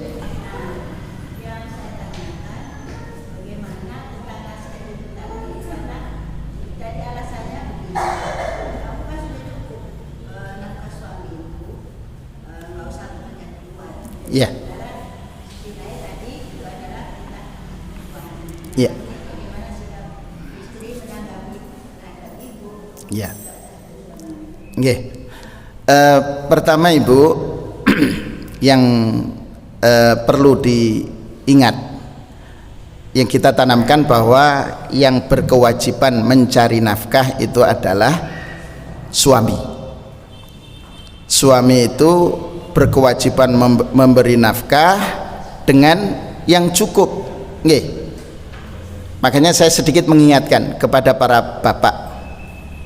Ya, umpamanya ingin selalu istrinya tampil istimewa. Nggih. Ya, jenengan harus siapkan dari sisi perawatan tubuhnya, biaya perawatan tubuh dan baju dan sejenisnya. Kalau ingin selalu tampil istimewa, iya. Begitu. Saya pernah dulu mendampingi istri, menemani siapa namanya yang pernah tampil di Probolinggo itu, Astri Ivo, ya. Ya, Astri Ivo. Saya kan kebetulan yang ngantarkan ke bandara dan menjemput bersama istri saya. Istri tanya kepada Astri Ivo, Bunda untuk perawatan tubuhnya itu berapa anggarannya per bulan? Saya dikasih anggaran sama suami 7 juta per bulan. Pendapatan saya enggak sampai segitu ya. Lah, jadi cukup Mas? Iya. 70 juta kali 12 bulan ya. 7 juta kali 12 bulan. 84 juta pendapatan kita itu. Lah, rata-rata kita para suami itu kan kategorinya P7, Pak. Perginya pagi, pulangnya petang, kepalanya pusing, penghasilannya pas-pasan. Nah, gitu. Jadi yang saya maksudkan pertama, ketika istri menikah itu menjadi tanggung jawab suami memenuhi kebutuhannya. Dalam artian kebutuhan makan bukan tersupport dari orang tua. Jadi pendapatan suami itu yang ini yang harus dipenuhi. Di satu sisi suami juga harus menanamkan bahwa ada kewajiban, ada hak orang tua untuk mendapatkan perbuatan baik dari anaknya, yaitu membantunya, memberikan hadiah. Itu harus juga difahamkan kepada para suami. Jadi para suami harus paham itu. Kemudian kalau toh istri ingin membantu, maka dibolehkan membantu, tetapi yang kira-kira meminimalisir untuk terjadinya penyimpangan dalam aturan syar'i. Yang menjadi problem itu pendapatan suami tidak mencukupi secara keseluruhan, tapi suami berkomitmen. Komitmen ini sudah bagus, tapi harus disupport.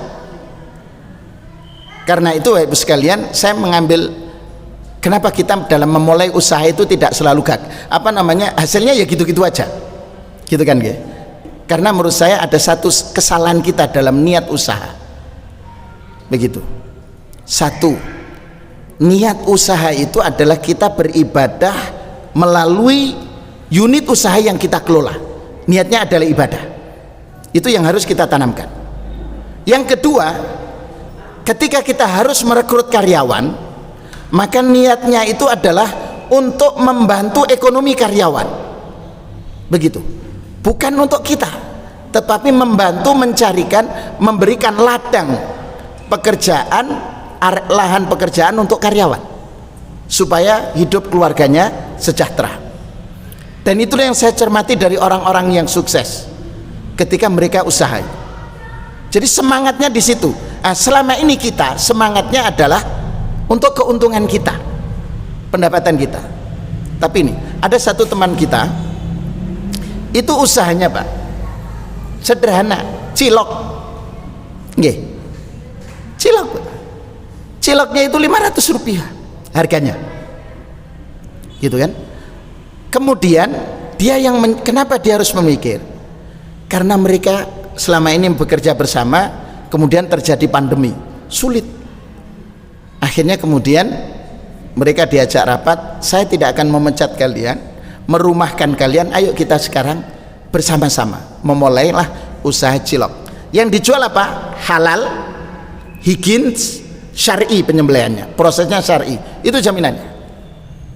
Akhirnya sekarang dalam 1 bulan omset yang terjual itu 1 juta cilok, harga 500, berarti total 500 juta dalam 1 bulan, padahal jualannya cilok. Lah kita menganggap oh jualan cilok, tapi mari di situ semangat kita adalah memulai bekerja itu kita beribadah di sini. Karena itu kita pastikan halalnya, kita pastikan prosesnya, kita jual juga itu. Dan rata-rata ketika menjual pakaiannya yang bersih, kemudian tempatnya bersih. Lah kita itu jualan cilok, mohon maaf, pakaiannya ya kesannya begitu, kita jual begitu.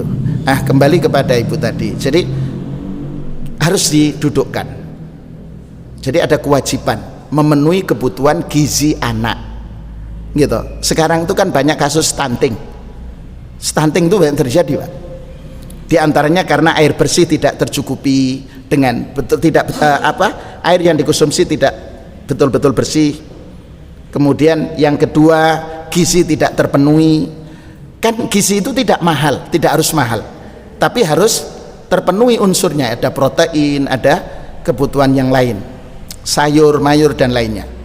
Nah, ini harus tersampaikan dengan menyatakan duduk bersama. Kalau jenengan misalnya jenengan maka dengan besan, duduk bersama ya apa baiknya, dibaca bersama untuk kemudian mencari solusi yang terbaik. Kalau toh harus memulai dengan usaha yang bisa dari rumah tidak ada masalah, begitu. Nah, inilah yang menjadi, kalau saya sekarang kan diamanai menjadi ketua yayasan di pesantren Persis Bangil dengan seluruh guru dan karyawan itu cukup banyak. Malam Jumat yang lalu saya berdiskusi bagaimana para asatid itu gajinya minimal itu 3,5 juta. Dari mana Ustaz? Ya itu tugas kita, golek duit, begitu, 3,5 juta. Supaya apa? Ketika para asatid menerima honor tanggal 1, istrinya menerima itu dengan senyum.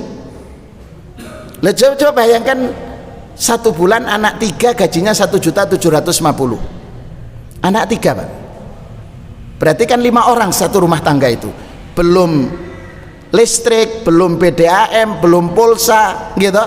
Bagaimana akan hidup mereka bisa sejahtera kalau kemudian pendapatan itu? Bagaimana para guru itu akan fokus dalam lembaga pendidikan yang mengajarkan anak, mendidik mereka kalau kemudian masih berpikir finansial di belakangnya? Nah, itulah kewajiban kita. Nah, salah satu caranya adalah kalau dikuatkan lembaga-lembaga wakaf itu, dikuatkan untuk kemudian memberdayakan umat ini. Salah satunya di situ. Maka saya memberikan saran untuk diskusi bersama, duduk bersama, karena rata-rata menurut saya sebab komunikasi semacam ini karena komunikasi itu tidak clear ya, ada yang terputus, ada yang disembunyikan. Mestinya harus bersama. Seorang menantu harus menyampaikan kepada mertuanya, begitu juga anak menyampaikan kepada ayah dan ibunya. Bagaimana baiknya? Yang jelas anak harus punya keturunan yang berkualitas, itu menjadi tanggung jawab orang tua mengingatkan anak kita, karena anak kita adalah mereka yang belum punya pengalaman banyak, sedang kita para ayah, para ibu adalah orang-orang yang banyak menikmati asam dan garamnya kehidupan. Insya Allah ketika kita berpikir itu jauh lebih jernih. Barangkali itu Ibu. Nggih. Jadi dikomunikasikan bersama, insya Allah pasti Allah memberikan solusi, karena niat kita adalah niat yang terbaik supaya generasi kita menjadi generasi yang terbaik. Insya Allah Allah akan berikan solusi, memberikan jalan yang terbaik untuk kita. Barangkali ini Bapak Ibu sekalian yang kita bisa sampaikan pada kesempatan berbahagia ini. Mudah-mudahan apa yang kita lakukan pada kesempatan berbahagia ini Allah catat sebagai sarana Allah untuk memperberat timbangan kebaikan kita. Allah mengampuni dosa-dosa kita sejak kita berangkat dari rumah kita sampai kita kembali, dengan untaian doa para malaikat dan doa makhluk hidup yang lain memintakan ampunan untuk kita. Mudah-mudahan dengan keistiqomahan kita dalam majelis ilmu, Allah menganugerahkan kesehatan yang prima untuk kita semua. Allah menganugerahkan rizki yang terbaik, rizki yang membawa keberkahan dalam rumah tangga kita, rizki yang mengantarkan ketaatan kita kepada Allah Subhanahu wa Ta'ala. Dan mudah-mudahan dengan keistiqomahan kita dalam majelis ilmu, anak dan cucu yang Allah titipkan kepada kita dijadikan oleh Allah menjadi anak dan cucu yang saleh dan salihat. Allah pertemukan kita di surga bersama mereka, dan Allah antarkan kita menjadi orang-orang yang husnul khatimah. Mudah-mudahan dengan kesalehan kita Allah Subhanahu wa Ta'ala menghadirkan pemimpin yang terbaik untuk bangsa ini, untuk khidmah kepada agama ini, dan mudah-mudahan Allah melalui pemimpin yang terbaik mengantarkan negeri kita menjadi baldatun thayyibatun wa rabbun ghafur, dan mudah-mudahan Allah melindungi kita dari segala macam bahaya, mara bahaya. Amin amin ya rabbal alamin. Kita akhiri dengan doa kafaratul majlis. Subhanakallahumma wa bihamdika asyhadu an la ilaha illa anta astaghfiruka wa atubu ilaik. Mohon maaf atas segala kekhilafan Bapak Ibu sekalian. Assalamualaikum warahmatullahi wabarakatuh. Alhamdulillah, untuk kajian pagi hari ini kita akhiri. Kami dari panitia mohon maaf kalau ada kesalahan atau kekurangan dalam kegiatan pengajian hari ini.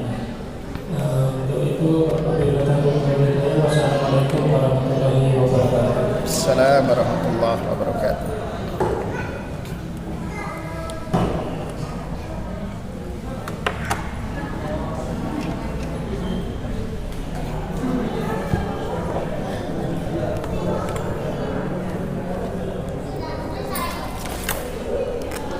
Nggih, sami-sami Pak, matur sembah nuwun rawuhe. Nggih, matur sembah nuwun rawuhe. Pak